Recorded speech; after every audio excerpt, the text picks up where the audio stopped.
best there was, and the best there ever will be. And you know it.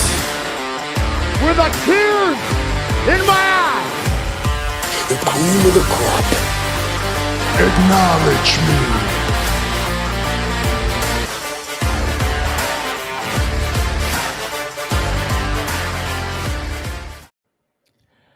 Episode 332 of Top Rope Nation. I am your fill-in host, Jesse Velasquez. Ryan Drosty, unfortunately, is unable to join us tonight with a sick child. That being said, you're stuck with the Double J podcast. No, not Jeff Jarrett. Jesse Velasquez and Justin Joint. Justin, how are you? Well, I mean, compared to Ryan, who's dealing with a sick kid, I am A-okay. The family is healthy, but I have been experiencing a run of first world problems this week. On Friday, we had a new router installed. And apparently this new router, which is very up-to-date tech-wise, is incompatible with my laptop. My laptop could not find this new network because it's 10 years old almost. And apparently that is outdated in the world of technology. And then I found out last night this new router is also apparently kind of incompatible with my Sonos soundbar. The router runs both 5 and 2.5. But it needs to be like separated somehow for it to work with the Sonos soundbar. And then today, my TV died. No. Yes. I kind of alluded that to you because of something wrestling related. We'll get into that later. But yeah, my TV died. And my littlest one's mullet got cut off today, which was heartbreaking. And my coworker broke her arm 6 months ago. And so I have just been buried every day at work since then. And I realized while she was gone that all my stress at work was because of her, because the last 6 months have just been amazing. And she came back this week and I'm already stressed the hell out because she is a jabberjaw. She narrates the entire freaking day and she complains a lot and it's just a lot. It is a lot. It's been a hell of a week, Jesse. How are you? Let me tell you, when it comes to, I call those folks energy vampires. Yes. You want to steer clear of those people for as long as you possibly can. I actually have one family member, a very close one. We will not name that person. That is the biggest energy vampire in my life. And they wonder why I don't call them as much as I probably should. That is why. So I completely understand your stress. This week has flown because I've been very hectic up until today. Thankfully, I got my athletic endeavor accomplished. So I am drinking this evening. Thank you very much. And I'm going to pass it your way if you want to add on to the remainder of your story or share for our listeners out there what's in the glass. All right. Well, I poured because of this week I've been having, which wasn't an all bad week, which I will kind of get into here in a second. I'm being a basic bitch again, just like during our classics episode. I'm just G&T guy tonight. Oh, but I do have to bring up something because I was in your neck of the woods. That's right. This weekend. I did not get a hold of you. I apologize for that, but I was with some guys that I rarely ever get to see. So I kind of selfishly just wanted to spend that time with them. But I did talk to a good friend of mine that you met last time I was up there. And apparently when I introduced my friends, I introduced them to you as Tony and his wife, Samantha, even though I have been friends with Samantha for like 30 years. So I don't know what the etiquette is here for, like, when you introduce people, like, do you even bring up that they're married or do you just forego that? I don't know what to do there, but she kind of hinted that she got a look from you like, Oh, that's kind of weird. Just the way I introduced it. But I got a little shit for that this weekend, all in good fun. She does occasionally listen to the pod until we start talking wrestling. So if she's listening, hi, Samantha. Love you. I met Samantha, yes. Yeah. Which, by the way, we went to the same place, just in different parts of town. We did. And my, oh my, I had one of the absolute best old fashions I have ever had in my life. Incredible. I know you've been on this athletic endeavor recently. Did you eat the sugar waffle that was included in that old fashioned? Yes, I did. Oh my God. Anybody in the Minneapolis area, Brick and Bourbon? That is correct. The smoked old fashioned. Could not recommend it enough. We also got like 3 appetizers, all of which were just tremendous. So I highly recommend that place. There's I think 3 or 4 of them in the area. Yes, and you were in the Eden Prairie location? Correct. Okay. Saturday? Yes. Okay. I went Sunday. No, Friday. Sorry. You went Friday. Friday Okay, so night, first night you got up there. I went Sunday, and I got an original old-fashioned. My date corrected me. She said, "Oh, this is the wrong old-fashioned. Get that one, the smoked one." So the waitress came back, and I said, "This is my fault. Can I get the smoked one instead?" So I did You know, such a great recommendation. Oddly enough, on Saturday, I actually made the mistake that you almost made, whereas we went to Smack Shack, a seafood restaurant. Ooh. Mhm. Yes. And we were all pretty hungover, but I can't help but get a good looking Bloody Mary. So I looked at the drink menu and they had this $9 Bloody Mary, which I think just came with like an olive, a cheese curd, something like that. And I was like, but for $6 more, you get one that comes with bacon and I think it was like a blackened shrimp and like 2 other things that are escaping my mind right now. It's like, no, I think I'll just stick with the $9 one. I don't need all that extra stuff because we were having a hard time picking out our food anyways. But my buddy actually paid the extra $6, got the super duper Bloody Mary, and I was jealous.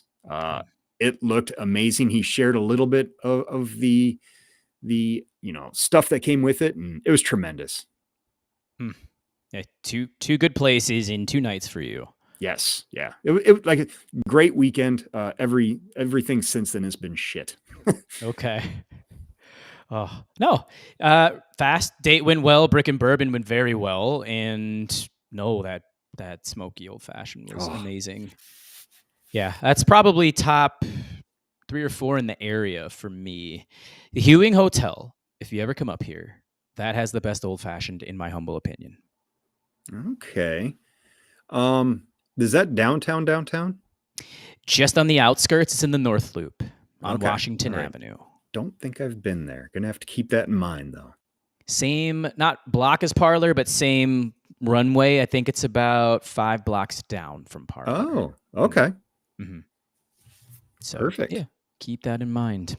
So that's our story about how we went to the exact same restaurant on different sides of town. He was on the western suburbs. I was in the very, very east, almost in Wisconsin. Stillwater, lovely area. And I have gone with the old Hendrick's gin with a mix of lime and a dash of water. Very nice. Yeah. And for those who even care, Dave Matthews, you probably do. The athletic endeavor went very well. I will DM you my score. How's that sound? Was it a 10? 10. Oh, Reference to a certain somebody who re-debuted in NXT last night. I was actually just going to ask Justin, should we just open the show with Sean Spears? I guess. No. Okay, that was sarcasm. Thank God. I didn't know of a nice way to say absolutely not, Jesse. We should not.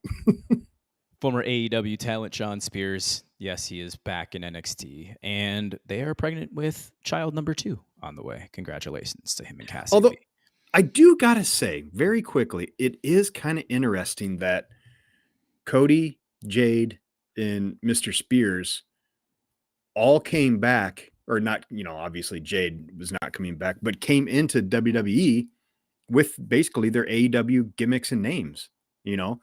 Cody and Sean, completely different from who they were when they left, and now circling back around. I just thought that was really interesting, and wanted to give kudos to, obviously their time in AEW, because I think that's a difference maker. Obviously Cody is a super duper star, but I thought, I was honestly kind of stunned that he did not come back as Ty Dillinger, referring to Sean Spears, that is. Completely agree with you. They should never have changed, on off topic, Brian Pillman to Lexus King. Oh, awful. I mean, he's awful in general, but yeah. And that's being exposed, by the way, for those who were trying to clamor that this was a great move for him. And then there's Blair Davenport, who was Bea Priestley in AEW, but she was more known as Will Ospreay's girlfriend here in Britain and working in Stardom. She's doing pretty well.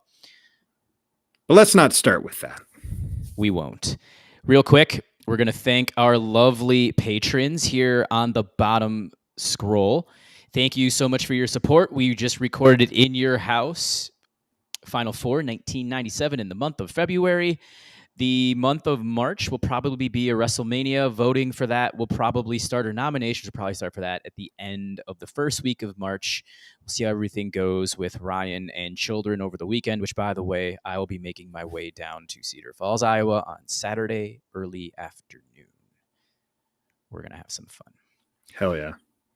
Justin, I think we should open up with this. Obviously, this is going to be a 100% AEW podcast here moving forward. Let's talk about Sting last night at the very end, because that's the opening match we're going to talk about. Give me your thoughts on the closing angle with Sting, Darby Allin, and the Young Bucks. I loved it. It's the closest... At the risk of sounding like a complete nerd here, it is the closest that modern wrestling, or wrestling in the last 10 to 15 to 20 years, has made me feel like a kid again. Like, I was stunned and giddy, and it was one of those things where I don't normally let my kid watch wrestling in the morning because it just makes him a little too wild, but we got up and I was like, buddy, you got to watch this. This is because he's a huge Darby fan. He likes Sting too, but it's like, you got to watch. This is super cool. And he's one of those, like, he'll watch something and like every 10 seconds, like he's asking questions. So I'm sitting there trying to watch one. I'm like, no, just keep watching, but like, 'cause I don't want him to miss it. And all the stuff happens and it finishes. And I'm like, bud, wasn't that cool? Wasn't that Sting thing awesome? And he's like, yeah. But the Darby thing was even cooler.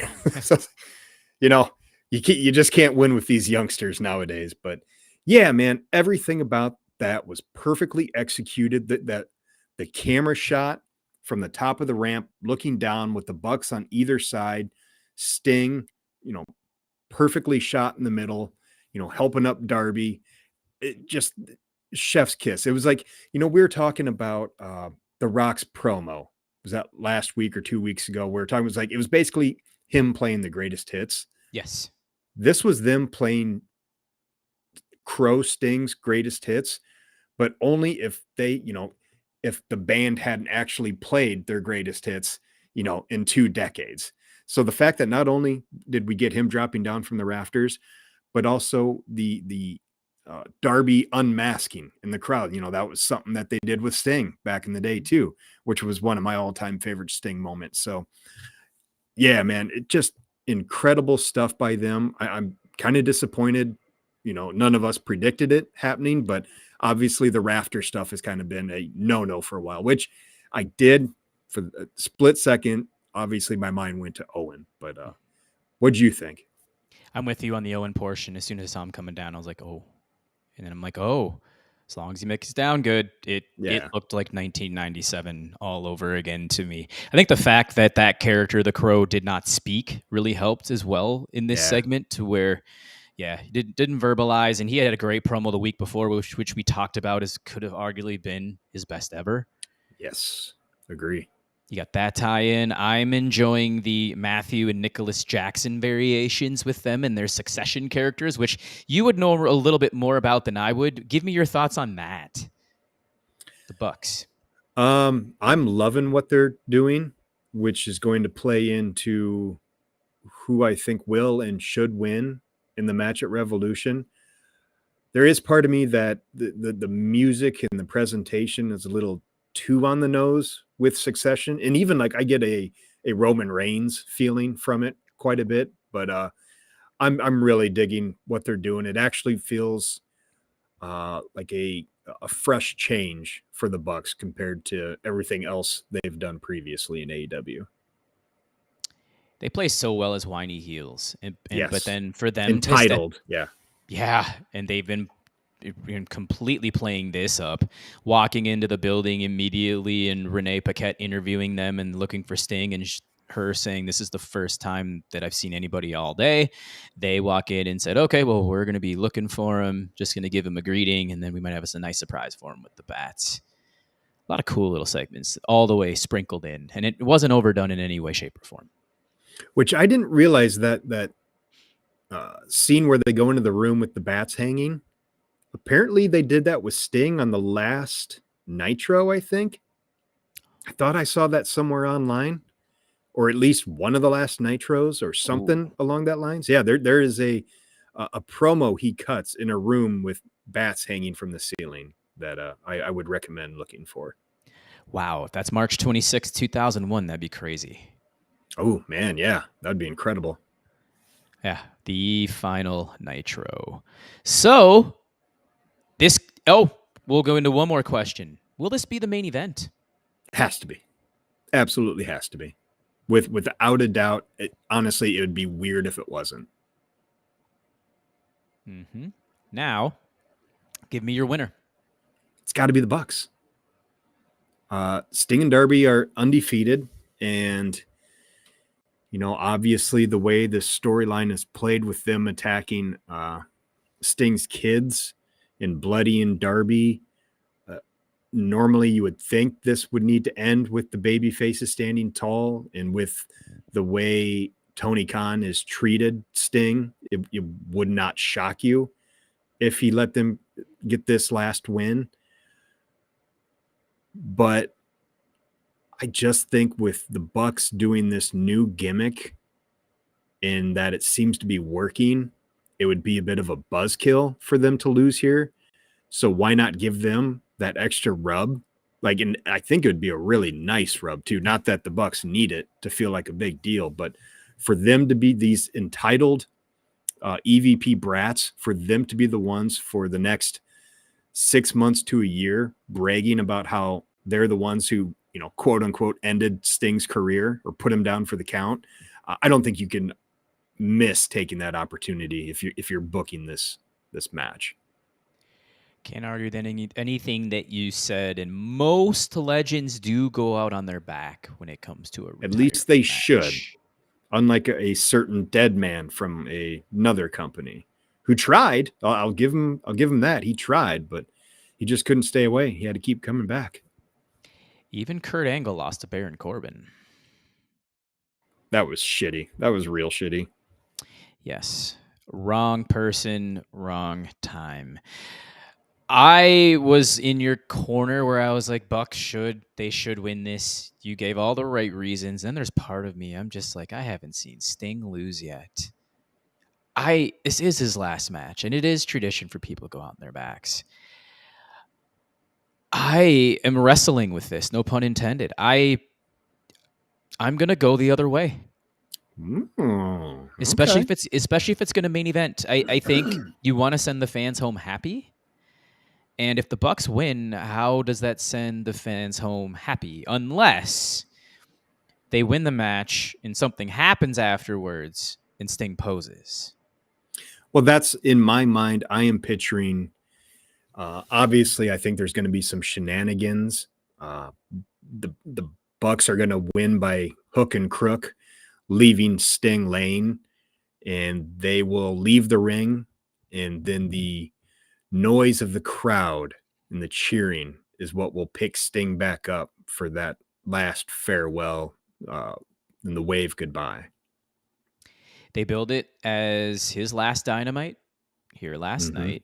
So we're likely not going to see him again. My final question is, how many tissue boxes are we going to need for you and Ryan at the end of this match? You know what, man?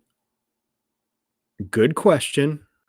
I don't think there will be any tears. There will only be relief as long as Darby and Sting fucking survive this thing. With the way those two have been talking about just laying it all out there for this match, because obviously Sting means a lot to Darby, and if you've read that Players Tribune, he wants to make this a memorable match. And if you've ever seen Darby give it his all, he gives it his all. He puts his body on the line, and Sting's talking the same way. What does he have to lose? And I think every risk they take in this match, I'm going to probably cringe and hold my breath and just hope that they're both okay coming out of it.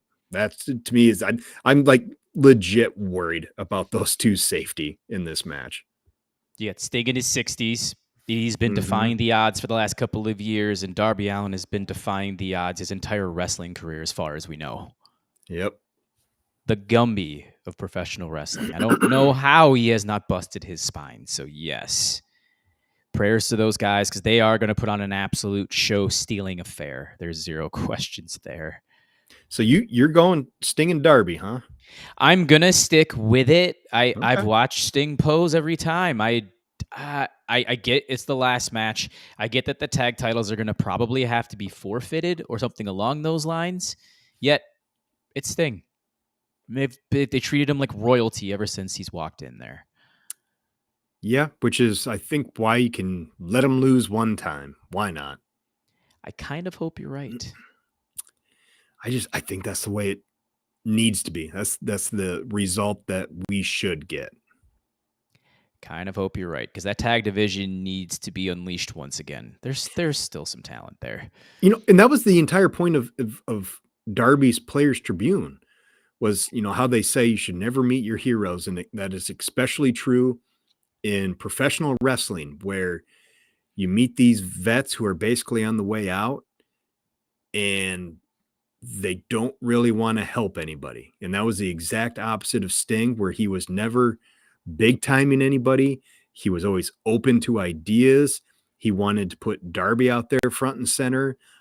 And I think to show, the young wrestlers out there, how you go out on your back. And I feel like Sting would want to do that. You made a great call. 51-49. I'll say Darby. Comment in the chats as well if you guys are out there. I do see there are a handful of you watching, so feel free to drop your comments below. Give me your thoughts. Give us your thoughts on Sting, Darby Allin, and if it should main event would be another case. But yeah, I can't see this not, because it's in Greensboro. It's in a big time place where the meaning of Sting's career is omnipresent. Could have done without Ric Flair. I don't know why he was even out there. I was kind of pro if he was going to actually turn, but then he didn't. So I was like, oh God, here we go. I was going to make mention of that, and I'm like, we'll just not bury the second. Because the second working punch he threw to, I believe it was Nicholas Jackson, was horrific. Woof. The mat one was fine. I mean, it was what it was. I know. Thankfully, it ended with a nice low blow. Yeah. Kind of a weak low blow, too, though. I mean, I don't know. Not He's good. Old. Get that fucking dude out of here. We don't need him. No. He's old, fragile, the whole 9 yards. Let's get to the other big match, which would normally main event a pay-per-view under circumstances. Triple threat, Samoa Joe, Swerve Strickland, and Hangman Page. Did you like the angle with Hangman coming to the ring with a crutch? I thought it was fine. It could have been exceptional if whoever in the back revealed to everybody that it was a work. If maybe we had gone into this not knowing that it was a work, I think it could have been more impactful. But knowing that it was a work, you were just kind of waiting for it. It seemed kind of odd and unnecessary, except for obviously, they're turning Hangman and turning Swerve, which is inevitable with the way the crowd loves him. But it didn't really bother me that much. It kind of felt just a little unnecessary. What do you think? Hangman was the weak point of the three last night, and that had nothing to do with him. Swerve put on a tremendous promo directly after Samoa Joe put on a normal world-class world champion promo.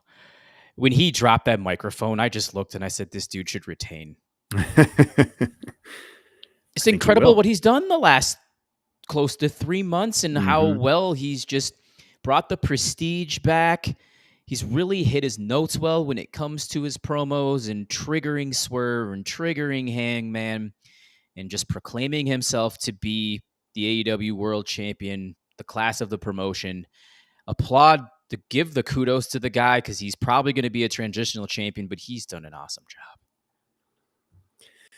Yeah, I disagree with you a little bit that Hangman was the low point of the three, which I think it was pretty equal if you consider his initial promo before everybody came out there. I thought he did really good there, but other than that, I completely agree with you. Joe has been absolutely incredible. He feels like he is kind of elevated a title that didn't really need to be all that elevated. And I think he is going to be walking out of Revolution as and still your AEW world champion. You're getting zero arguments from me here. And who would have thought that we would be saying that at the end of the year last year when he won it? Swerve, right in the middle, by the way, comes back with the promo just proclaiming how he was a cruiserweight, let go from a different company, walks into it, just profiles what's been making him great.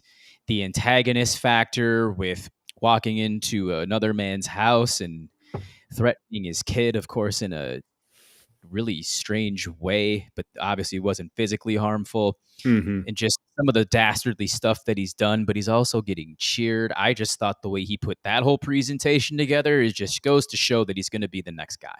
And taking shots at Joe, being on commentary, wearing a wet poncho at WrestleMania 37 was the reference there for anybody who didn't catch it. That was fantastic stuff. But as far as the outcome goes, we both agree it's going to be Joe, right? Yes. Okay. I think it's pretty clear that that's the story they're laying out here. That Joe is kind of the odd man out storyline wise, because it is obvious that Hangman is only existing here to hold back Swerve, that somehow he is going to cost Swerve the title here at Revolution and their feud will continue. Now, I still got to think you need to get that title on Swerve here somewhat soon, which apparently there's possibly a new AEW pay-per-view coming this April called Dynasty. So maybe that is where you could do it. I would still not be opposed to getting the strap on Hangman with the work he has been doing. It's good problem to have, a gluttony of riches. 1A and 1B. I really liken this to one of my favorite cult classic sports movies, White Men Can't Jump. You have your own Woody Harrelson and Wesley Snipes, and Hangman Page and Swerve Strickland. I'm very excited for that. Now, is there any chance, I've been thinking, which I have no problem with Samoa Joe being a quote unquote transitional champion. I think that's when you have the caliber of performer and wrestler of Joe, I think you need to throw that verbiage out the window, even if it is a short title reign. I think that's a garbage thing to label him as. But if he's not going to be that, you keep building this Hangman Swerve feud, and maybe you could have them go again at All In. And if you keep the title on Samoa Joe, Have we seen Samoa Joe versus Will Ospreay? No. So maybe that could be your match at All In, and maybe Swerve or Hangman. More hopefully, knock on wood, fingers crossed, Swerve could be the one to take the title from Ospreay. I know a lot of people, including you, who have made mention that if they put Swerve versus Ospreay at All In, you might be making a little trip across the pond to see that one. But I don't know, just something I'd been thinking about if they want to keep Samoa Joe going for a while. I like it. If they fly somewhere in America to save me the expenses, sure, I'll go see Ospreay versus Swerve in the continental United States. Oh, those are my two favorite athletic acts going, I believe, currently in AEW. And they have wrestled once before. I have not seen the full match. It's in a WXW, I believe, Carrot Sweet 16 tournament, which the only highlight you'll find on YouTube, by the way, is them. Yes, a Bruno Mars dance off. And them looking about 35 pounds lighter than they are now. Yeah, absolutely. If you haven't watched it, go do so. All right, we agree on Joe. Let's move to it because we just mentioned it. Will Ospreay's official debut as an AEW contracted performer going against his stablemate Konosuke Takeshita, which in most circumstances would likely be the match of the night running away. Yet there is not any build to this. So we're just looking at two guys who are going to absolutely give it their all. And we hope that their chemistry is there in ring because it is going to be a show stealer if it weren't for the main event. Justin, I know you've been a little bit negative on it, and rightfully so, in my opinion. Yeah. Tired of Callis. Get him out of there. I don't like heel Takeshita. I think he just needs to be a baby face. I look at him and I see baby face, and I think the presentation of him as a heel has been awful. I don't believe for a second that even he believes he's a heel. Takeshita, that is. I got to make an admission here. My exposure to Ospreay has been pretty limited, especially when it comes to his promos. Obviously, I've seen a lot of his New Japan matches, but promo wise, it's basically just been the one he cut on Jericho before All In. He is like 100% believable on his promos. Like, you can just tell he is all in on his character, or maybe it's just him being him.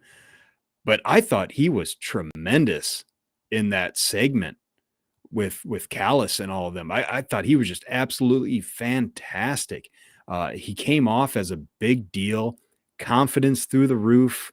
That actually finally got me hyped for a match that I know is going to be good. I just haven't given a shit about the storyline, and still really don't. But it did get me really excited about what we're going to be seeing from him, even outside of, the ring, just what we're going to hear from him as far as promos go.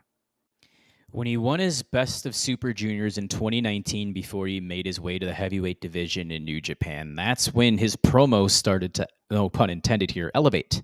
He took that next step, and he knew that he had to because Kenny Omega had left for All Elite Wrestling. So there was a foreign void at the top because Jay White was kind of filling it. We've talked about Zack Sabre Jr. in passing, where he's just kind of that really good technical guy, but we don't know if he has the cojones to lead the company. Ospreay knew he had to take the next step. So for the last 4 to 5 years, he's been honing that in. He's been honing his selling ability, and he is a much better storyteller than he was when he was just a flipper back in the junior days. And now he's got the entire presentation. He's got the build. He can actually strike with people. His hidden blade looks amazing. He can have believable matches with big guys and actually inflict some damage. So to see him now in a setting in America full time where he can put every single skill to display, plus the promos that you just mentioned, sky's the limit. And the guy's going to be here for at least 3 to 4 years. And he's 30 years old. And it just, that's what, it's both kind of the problem and the intrigue of the title situation right now, is because it just feels inevitable that you got to pull the trigger on him at All In. So like that either means Hangman or Swerve or somebody's going to, unless it's Joe, which is why I brought it up, they're going to have kind of a short reign, because if Swerve wins it, he's probably going to lose it at All In. And for that to be his first title reign, I don't know if that does much for him. Obviously, you know, to wear the strap and to be the man is always a good thing, but for it to be a short time on your first reign, I don't know about that, which is why I keep bringing up Joe, which is why I think Hangman could be a good quote unquote transitional champion. We can delay the gratification for Swerve Strickland, very similar to something that they did. We just talked about him, Steve Austin in 1997. Great call. Absolutely. Yeah. Let the heat continue to build. And then 2025, he becomes in that same position. He becomes the man in that same position that Steve Austin did when Michaels got hurt, and let Swerve just go to town. And that also gives you the opportunity to see if Swerve is the real deal, which I 100% believe he is, and not just somebody that the crowd, you know, likes dancing along with, you know, Prince Nana or saying the Who's House thing. I don't believe either of those things to be the reasons why Swerve is over. I think he is a legit top guy. And you do risk not striking while the iron is hot if you wait. But once again, like I said before, that's a pretty good problem to have for Tony. Yeah, it's a definitely stacked card at the top. Are you going Ospreay over Takeshita? Yeah, you have to. 100%. I mean, I'm sorry. Takesha's solidified mid-carder right now. They have not done jack shit with him since All Out. He needs to ditch Callis. Callis is holding him back. This heel gimmick is holding him back. Free Takeshita! This is the second year in a row I have made a declaration that Konosuke Takeshita is going to be my AEW Breakout Performer of the Year. So I hope what you just said comes to fruition. You have to go Ospreay in the debut here. Hopefully they break. One of them breaks away from Callis, or even both. Who knows? You know what I think would benefit Takeshita a lot would be an upper card borderline main event run in New Japan. Like if you'd substitute him for Jack Perry, I think that'd be the ideal situation where he gets a top of the card run where you get to see him as a main event guy. You really get to see what he can do. You let him, you know, kind of spread his wings to see who he truly is without the handcuffs of, you know, this everyday or this weekly television kind of jail he's in right now. I'll go one step further. Let's send Konosuke Takeshita to the G1 Climax this summer. Yes. I like it. You can afford to with all the talent that's coming over, because absolutely Ospreay and Okada have now left the scene in New Japan, so they need help over there filling that G1 Climax. Let's send him over there. Yep. Agree 100%. Let's move on to the rest of the card here. I am going to take a step backwards because this apparently does tie into the AEW World Championship match, if I read Excalibur's lips correctly last night. This all-star 8-man scramble is for a world title shot? I believe that's what he uttered. According to Wikipedia, that is true. The all-star scramble match, the winner will receive a future AEW World Championship match. Eesh. Well, the 6 names that have been announced, and I have 7 and 8. If you want me to release the spoilers, I most certainly can. Should I? I mean, I'm looking at the spoilers right now, so it doesn't bother me. Okay, you are as well. All right, so folks, if you want to skip spoilers here, fast forward as soon as I say hook. I will pause for about 5 seconds, and then just fast forward for another 30. In the scramble match, we have Lance Archer, Brian Cage, Powerhouse Hobbs, Wardlow, Chris Jericho. Wah, wah, wah. Weasel his way in again. Look what they did to my beautiful boy. They massacred my boy. My boy being Revolution in this instance. We almost had a card without Jericho. Hook. Here's the pause. Dante Martin and CMLL's Magnus. I think it's a glaring, obvious choice here who wins this, but I'd like your opinion first. I assume by glaring obvious, you are referring to Wardlow. Yes, because there's only one other name on this list that I could see as a foreseeable person that could also take that title shot. The problem is that do we think there's any chance that Wardlow would go on to win the world title? And I feel like the answer is no. And in which case, keep him out of the title picture for a while. Keep him out of the title picture for as long as possible. This is some sort of weird scramble match. I don't even 100% know what that means. So maybe there's some shenanigans where you can keep him from winning this. You could make him, quote unquote, lose this match without actually losing it. I think there's some names in there that could win and make for an interesting challenger to Joe if you want to do a rematch with Hook, or if you want to feed where was he on January 6th, Jericho, if you want to feed him to Joe, I would be okay with that. Wardlow does feel like the no-brainer, and he does need a major push, but gosh, I don't.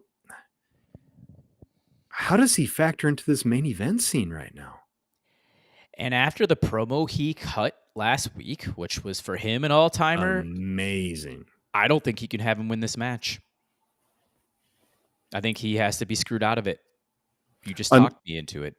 Well, unless, it's either he needs to be screwed here or he needs to be screwed in his title shot. I might have figured out who's going to screw him in his title shot. MJF at Dynasty? That is accurate. I thought of it the same second as you, buddy. Yep. Because that feud can start. Oh, Samoa Joe versus Wardlow at Dynasty? A rematch where Wardlow has already said he's already taken care of Samoa Joe. Okay. Let's do it. I'm in.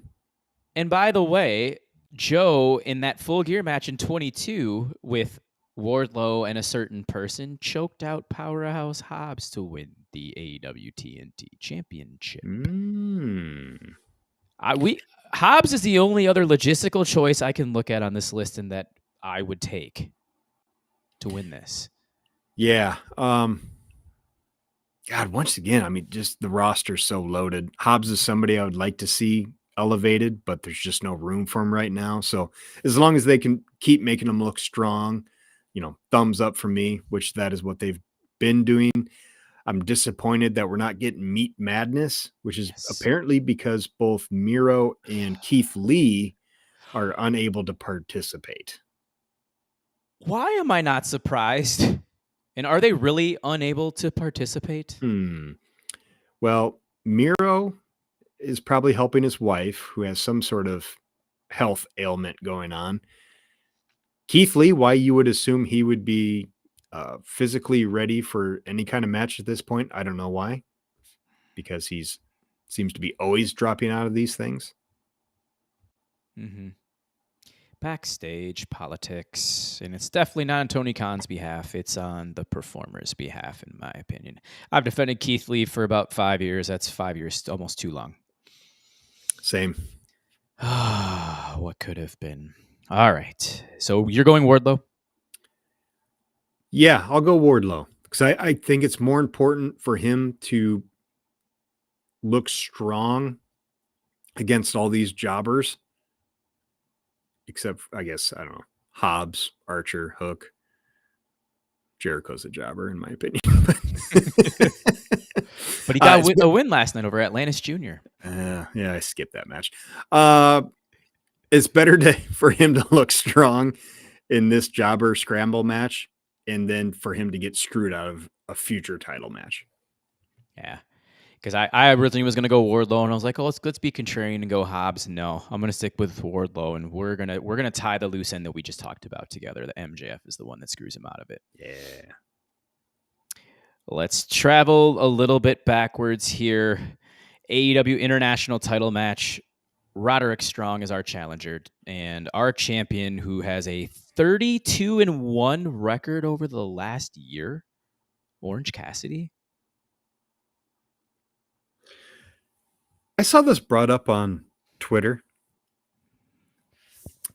that there is some Orange Cassidy fatigue going on amongst wrestling fans. I don't feel that. So obviously Twitter's its own little world. And me just trying to figure out the entirety of the show. Obviously, I think the Young Bucks are going to win. Heels. I think Samoa Joe is going to win. Heels. And I wanted to think or thought that Roderick Strong was going to win. But goddamn, that would mean a lot of heels are going over. And perhaps that's just my old school brain thinking there, that stuff truly doesn't matter.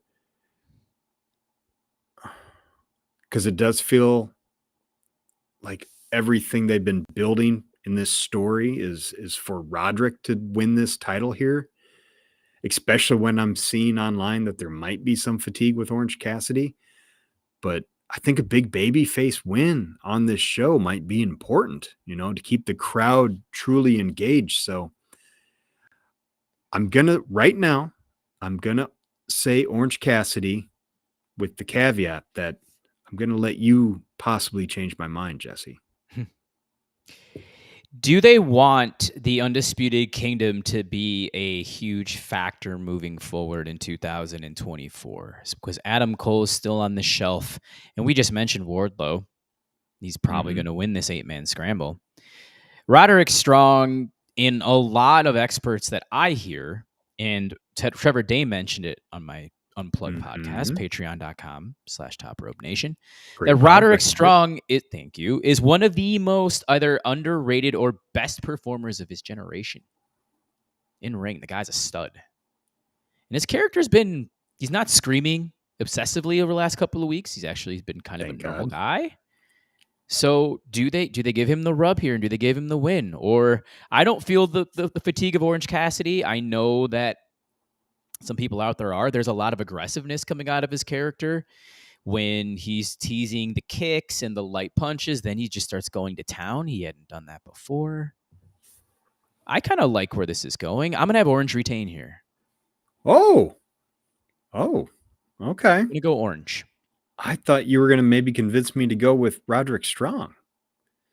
I will say that the Undisputed Kingdom is in desperate need of a shot in the arm, and maybe a small dose could be them holding, that title, that AEW International Championship. God, I was really hoping you would change my mind, but I guess I'm just going to change my mind to be contrarian. I will go with Roderick Strong. If they do let Roderick Strong have that championship, let him go back on a 2014, 15, 16 retro run from ROH when people were heralding him as maybe the most underrated best wrestler in the world at the time. Yes, sir. Let him go. So, yeah, we'll stay split here. Let's stick with world title scenes, and let's hope this match doesn't get placed behind Will Ospreay and Konosuke Takeshita. Toni Storm versus Deonna Purrazzo for the AEW Women's Championship. I have not been into this, and I'm pretty lukewarm into this new Toni Storm gimmick that I was super into when it started. I guess I'll just say that this is not where you take the title off of her. I do think she's over to a certain degree. They have a certain lady coming in very soon, so I think it'd be very odd to take the title off of Tony Storm right now when you have a superstar that could be doing it later on. So I'm just going to say Tony Storm retains. I like the backstory that they have with the matching tattoos and working their way up the ranks together. Deonna Purrazzo is a very accomplished technical wrestler. She's had a match or two lately that haven't been the greatest. We mentioned on the last pod with her and Madison Rayne, where it was very, very sloppy. But I think this is going to be a really good match, and I am going to go Tony Storm here as well. I think it's, and then we saw last night on Dynamite, there's still the Julia Hart, Chris Statlander, Sky Blue, Willow Nightingale stuff. And there's no room on the card for them, it looks like here. So this is just the one women's match you're getting here on the show. Just real quick, I'm going to say, getting real worried about the length of this card, especially for a Sunday night when people got to work on Monday. You look at this card and you're thinking about where can they cut time? I'm not seeing it. Damn near every match looks like at least a 15-minute match. I'm going to really add on to this. The AEW Continental Championship. Fuck. Your challenger, Bryan Danielson, is going against your New Japan Strong Openweight, Ring of Honor, and Continental title holder, Eddie Kingston. So, rubber match. Bryan Danielson won their initial C2 match, and then obviously Kingston beat him in their group's final to get arguably the biggest win of his career. Yep.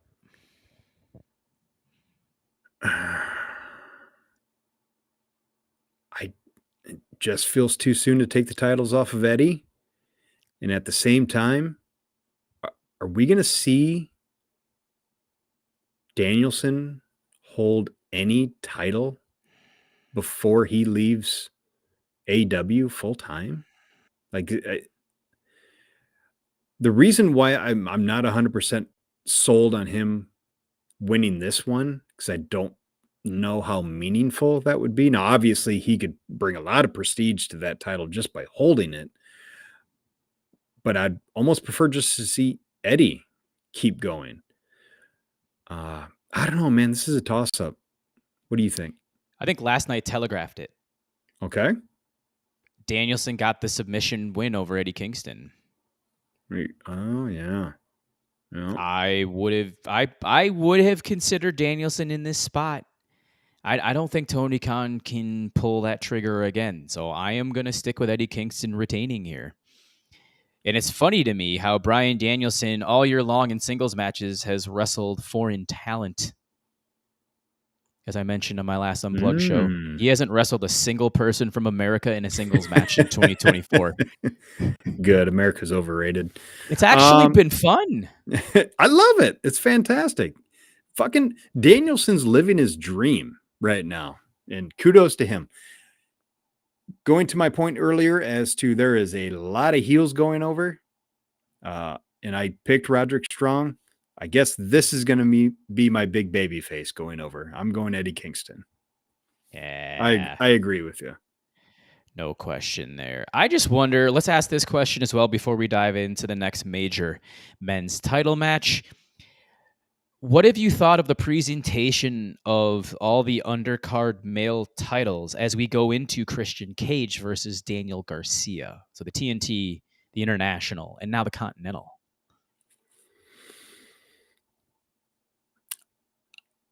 I think it's about as good as you can get for having this many mid-card titles on your show. Obviously, Orange has been the face of his title outside of his, outside of Moxley's brief run with it. Everything about that has been pretty incredible. Then you look at Eddie Kingston being the face of the, as he calls it, the American Triple Crown. Whether it be the Continental, whatever it is, it fucking rules because Eddie's kicking ass. And then you have all of our dad holding that TNT title, Christian. And if you're going to criticize that, then I just have no respect for you. Oh, I am loving the inclusion of every mid-card title, which, by the way, I have these on my cover photos for Facebook and Twitter for those who follow me. So let's just read it off right now in 10 through 1 fashion.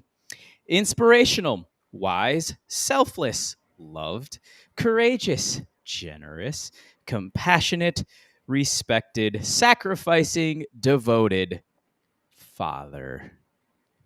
That's Christian Cage's Titantron, folks. If he was a true blue dad, one of those should be tired.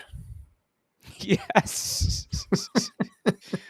Oh, my son ran me ragged yesterday afternoon. I loved every minute of it, but when he went to sleep, whew, that was definitely much needed. Oh, I don't think anything will ever replace that as my favorite Tron ever. That is my favorite of all time. It's not close anymore. Really? Oh, wow. It's not. Being a father myself and Christian Cage putting this into his character, yeah. All-time favorite. I'll be curious to see if you're like me. I'm talking about fatherhood right now, where I will be dog fucking tired all day long. And all I can think about is like, oh, I just want to go to bed. I just want to go to bed. And then as soon as you get your kids down, second life. You're like, oh, I'm going to stay up for hours because I'm finally free. Yeah. My kid fell asleep last night about 40 minutes into Dynamite. I ran to the TV and yes, second wind hit. Had to rewind, zero question there. So Christian Cage, Daniel Garcia. This is an intriguing contest here. Interesting that Adam Copeland is not on this card. So is he going to be coming in to cost Christian the title here? Because it sure does feel like everything they've been doing has been gearing towards a Daniel Garcia title win. And at the same time, I don't feel like he's at the level of the TNT championship. Now, granted, what they do with him beyond this card could get him to that level as TNT champion.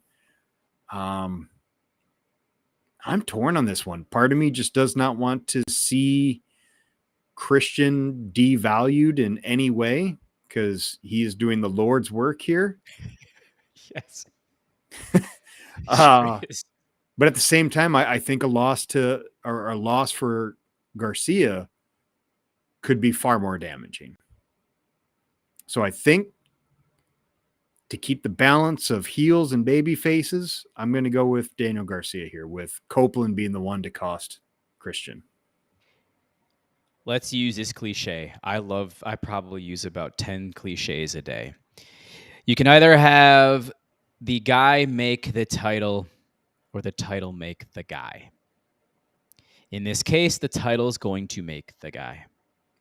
Yes. I think Daniel Garcia is ready to start having these ridiculous TNT title matches where he can just pull out his entire arsenal and you'll be able to see what I know a handful of people have said make him special. I've heard John Alba say it, that he is the best independent wrestler he had seen in about a 3 to 5 year span right after Max left the New York area. Okay. So I agree. I think Copeland does cost him. I'm going to take Daniel Garcia here as well, and let's just see what he does with this. I really like Daddy Magic as his mouthpiece, if that can still be a thing. Agree.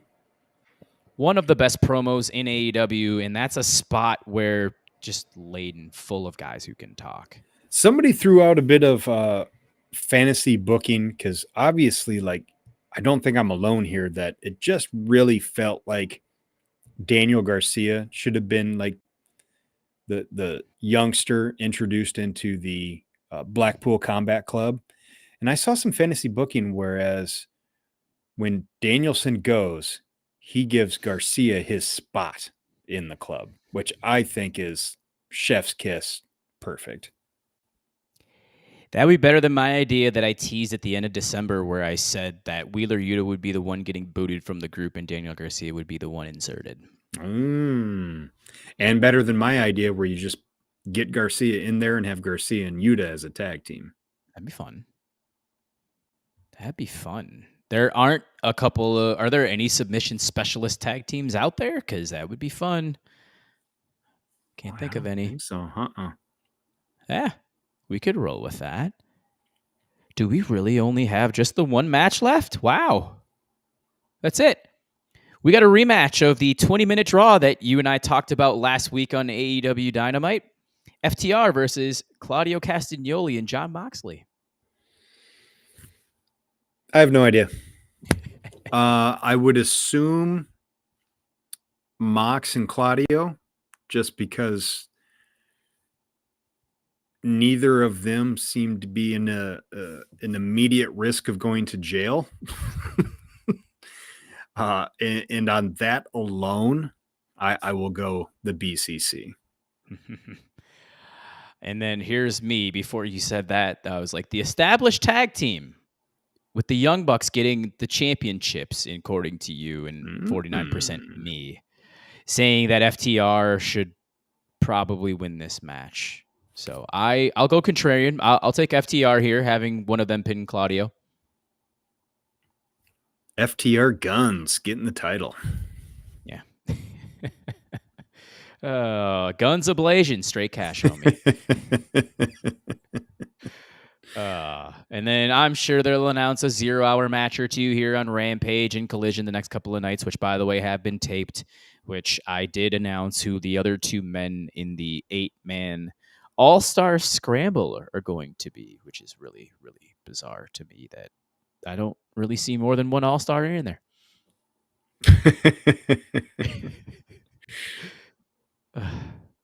Well, that's a wrap on AEW Revolution. Do you have anything else to add, Justin?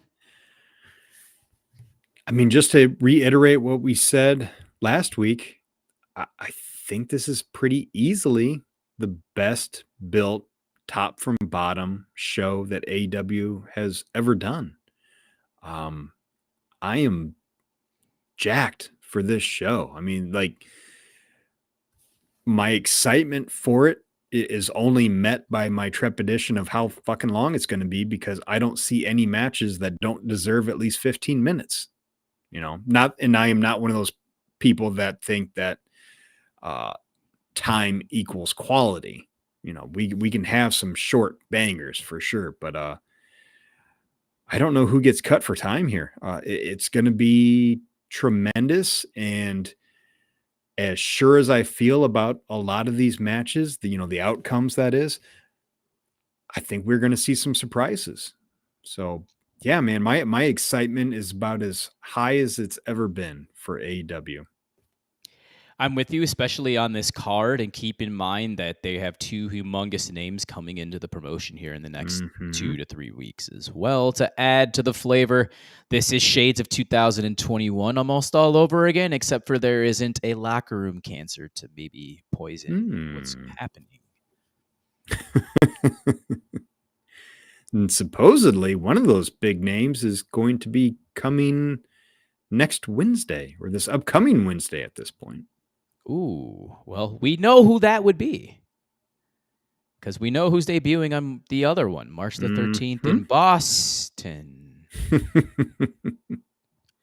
I think the forecast in Georgia next Wednesday is saying it might rain. Oh, baby. Oh. And that brings me to my last question for you, Justin. I think I asked this question to Trevor. The main event scene in AEW, are you really, really worried that not everybody is going to be included? And if you were to run with 4 to 6 guys at the top, who are you going to run with? Swerve, Hangman, Ospreay. I'm not counting Danielson because he's 1 foot out the door. Mox is always there, to Trevor's point, so I don't really want to throw him in there. Okada, and then I guess MJF coming back, and I suppose if I want another guy to be elevated, I would go Wardlow. But obviously, those first 4 are kind of a lot easier than the rest of them. I think the first 5 you mentioned. Yeah. Okada and MJF amongst the easy top 3. Swerve, Hangman, and Mr. Ospreay, who's making his debut. Number 6 is where you just waffle. You look in, there's probably 15 guys. I wouldn't fault anybody if they said Jay White. Yeah. I know you're doing that. There are a lot of people out there. I'm not one of them. You're not one of them. And there's a handful of people out there that are not them. Adam Cole should be the 6th guy when he gets healthy. Nope. He should have a feud with MJF and then enjoy his time in the mid card. We definitely agree there.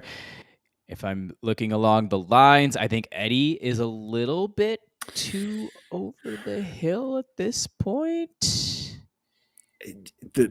Just too many big names ahead of him. I like where he's at. He's still a top of the card guy that you can slot into a main event match, but to be a tippy top guy, nope. Then Mox is old tried and true at 6. Yeah, he's the break in case of an emergency guy. Which they've done. Yep. Break in case of cancer.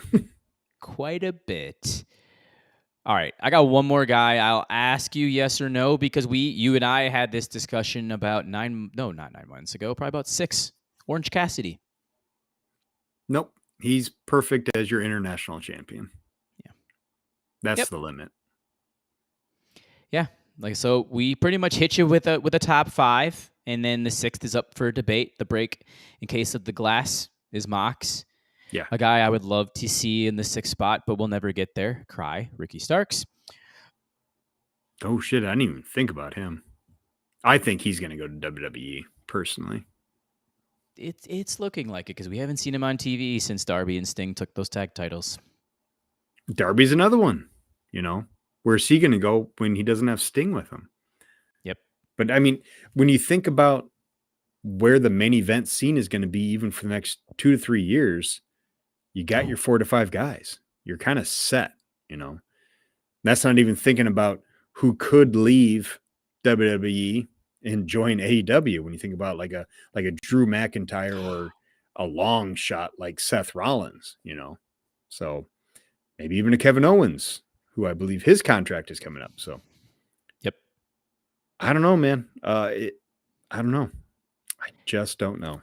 Those were 3 names I had kind of in the side of my brain. And then the other one we had talked about earlier, if we can get him to transition out of one faction and somebody can be a mouthpiece for him, Konosuke Takeshita. He's got a ways to go. He does. I'm still on record the most physically gifted talent before Ospreay in AEW after what I watched last year. So now you got to give him a presentation to go with it. Just thinking about like him having a top run in New Japan could do just for his perception among American fans, just because like the personality is so hard to show when you can't cut great promos. Like he just feels like a Tanahashi to me, like an early Tanahashi. We're just go out there, have banger matches, and then the American crowd's going to be begging to see you at the top of the card. That's a possibility. All right. So there's our 6. We'll throw it up to debate in the TRN Facebook group discussion as well, who you think your 6 are. Well, we have a late entrant to the... It's Look Samantha! At this. I know. Can I feature it? She is married to my friend Tony. That is accurate. We won some money together. Hell yeah. Oh, pull tabs. I never have luck with those, and we so happen to have just a little bit about a month ago. She was also this past weekend sporting a Top Rope Nation hoodie while I was there. Ooh. Yeah. Speaking a true of merch, supporter. Yes, Justin's got the hoodie on now. I have the TRN Royal Baby Blue shirt on. I have the beer drinking pro wrestling guys shirt in my bag, ready to wear at some point this coming weekend. The new Samoa Joe shirt will be on my top this coming Sunday, representing him as the AEW World Champion. We're gonna have a fun time, hopefully, starting at the Flying Elbow. Oh, fingers crossed. Some smash burgers. Very, very pumped. Anything else to close? No, man, feeling good. I think that was a good show. A good preview for what will hopefully be one hell of a show this Sunday. We're gonna come on here and give you our grade on Monday and say A-. There's a match of the year contender in there somewhere. There's probably two. Yeah. I'll just say Ospreay Takeshita in the main event with the Bucks and Darby and Sting, because they're going to do something absolutely crazy. Yes. Agree. So patreon.com/Top Rope Nation to support us. Ryan should be back steering the ship Monday night as we give our review for AEW Revolution, which means we'll probably be taking that Thursday off. I think we agreed on that. And we're potentially going to be bringing a Sting matches draft down the line here. Ooh. March the 14th or 21st, which should be one of the next couple of episodes. So we got some research to do, I think, Justin. Yes, sir. Got to get on that. Yes. My last nugget before we close is beginning tomorrow in the TRN Facebook group, I will be dropping the preliminary matches or that would be the first 4 matches for the TRN/Twitter United States Wrestling Tournament Wrestler of the Year tournament that I'm going to be proceeding from March 5th all the way to April 17th. Vote. You have a 24-hour vote on Facebook as in the group, as well as twitter.com under the TRN Unplugged umbrella. So we're going to bring a lot of eyes to it, and we're going to have some fun, and it should draw some more eyes to the podcast. That's actually the ultimate goal for this. Looking forward to it. It's going to be a lot of fun.